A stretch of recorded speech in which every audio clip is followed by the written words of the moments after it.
আমরা যাচ্ছি 2 ভ্যান সহযোগে দিঘি পরিভ্রমণে।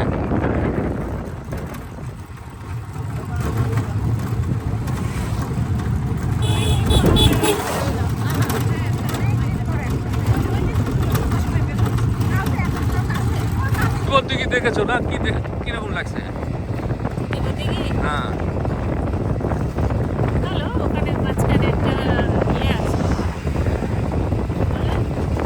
স্তম্ভ আছে। আপনি তো দেখেননি না? রাজেও দেখেনি, সুকুমারও দেখেনি। অনেক বছর আগে দেখেছে সুকুমার, বর্ণিও দেখে নাই, আর যে পিছে যারা আছে ওরাও দেখে নাই।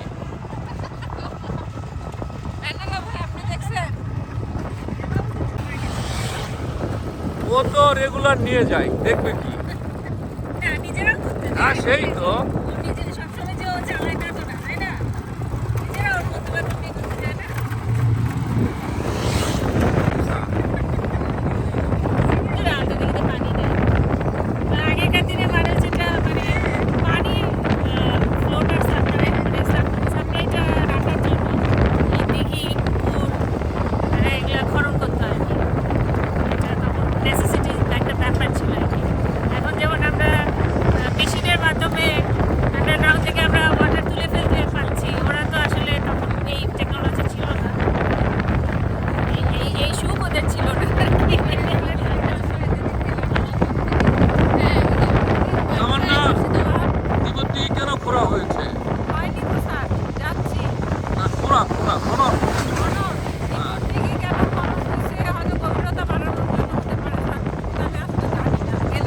গভীরতা অত তো আগে ছিল তার বড়দের গভীরতা।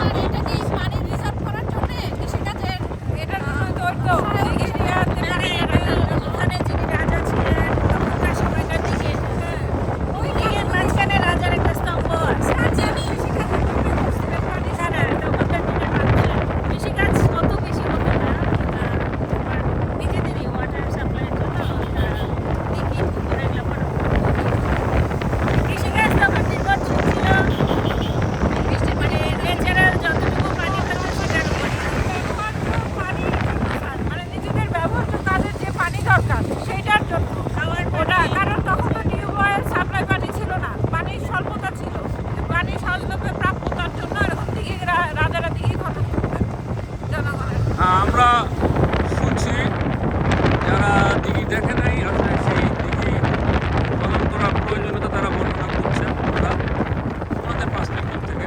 ঠিক আছে, বলছে যারা পার্সপেক্টিভ এটাই আসলে রাইট।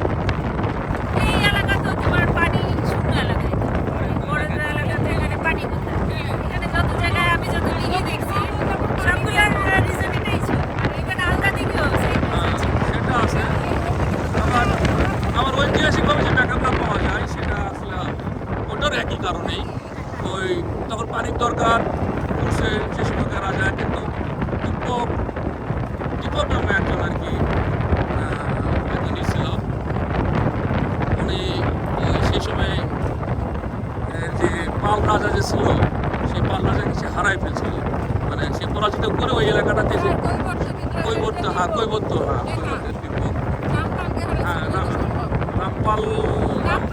রামপালের আগে হারাইছিল। রামপাল আবার পুনরুদ্ধার করছিল।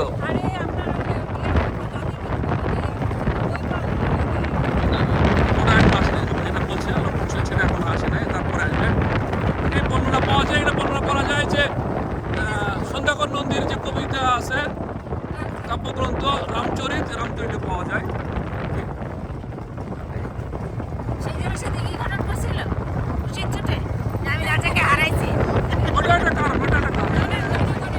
এখন প্রশ্ন হলো তাহলে ওই জায়গাতে ওই অত বড় পাথরটা কোথেকে নিয়ে আসলো?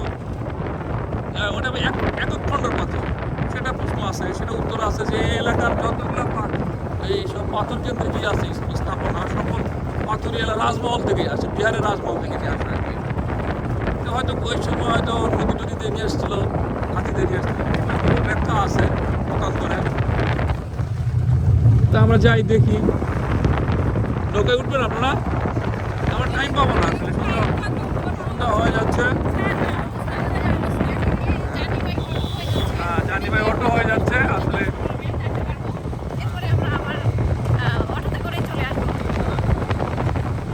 তখন তো আমরা দেখাতে পারবো না, কারণ তখন তো আমরা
তো নতুন না একেবারেই খুবই ভালো লাগছে স্যার, আজকে আরো পূজার দিনে নতুন ভাবে নতুন সবার সাথে আনন্দ করে ঘুরতে পারছি, খুব ভালো লাগছে।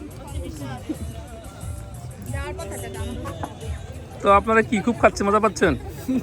খাচ্ছি মানে চা খাচ্ছি, মজা পাচ্ছি, হ্যাঁ। এই তো ভালো লাগলো খুব স্যার। কোনটা ভালো, দ্বীপের দিকে ভালো লাগলো? স্যার সামগ্রিকভাবে স্যার সকাল থেকে যে আমরা আছি একসাথে সবাই একসাথে। আর এই জায়গা তো এর আগেও আসছি স্যার, আমার উত্তরবঙ্গের মধ্যে সবচেয়ে প্রিয় জায়গাগুলোর মধ্যে এই দ্বীপের দিকে একটা। বাহ বাহ, বেশ ভালো লাগে, সুন্দর প্রথম আসলাম স্যার, প্রথম একদম দ্বীপরদিঘিতে চাটগাঁয়ের দৃষ্টিতে প্রথম আসলাম, খুবই ভালো লাগতেছে। হ্যাঁ। একটা মাঝখানে টাওয়ার আছে, টাওয়ারটাও দেখি। স্তম্ভ, বিজয় স্তম্ভ। সুকুমার স্যার দারুণ লাগছে স্যার। আমরা তো ওই মানে এটা একটা পরিবেশ আর কি স্যার, মানে একসাথে এই যে আড্ডা মারতেছি, মানে এটা আরো বেশি মজাটা বাড়াই দিচ্ছে আর কি। একই সাথে পরিবেশও ভালো, তারপরে আড্ডাও দিচ্ছি প্রিয় মানুষগুলোর সাথে, প্রিয় মানুষের সাথে একদম অস্থির প্যাকেজ একটা স্যার, আনন্দের প্যাকেজ। মামুন তো এলাকারই ছেলে, এলাকারই কৃতি সন্তান। কৃতি সন্তান স্যার, তারপর দ্বীপরদিঘি সুন্দর জায়গা, আজকের বিকেলটাও সুন্দর মনে হচ্ছে, আজকে হ্যাঁ। খুব আকাশ ছিল, সুন্দর পরিবেশটা, ঠান্ডাটা কম, হ্যাঁ ঠান্ডা কম এবং সুন্দর জায়গা। যেখানে একটা ভাবি ফুচকা হাউস আছে, কি ভাবি ফুচকা হাউস, কাবে ফুচকা হাউস।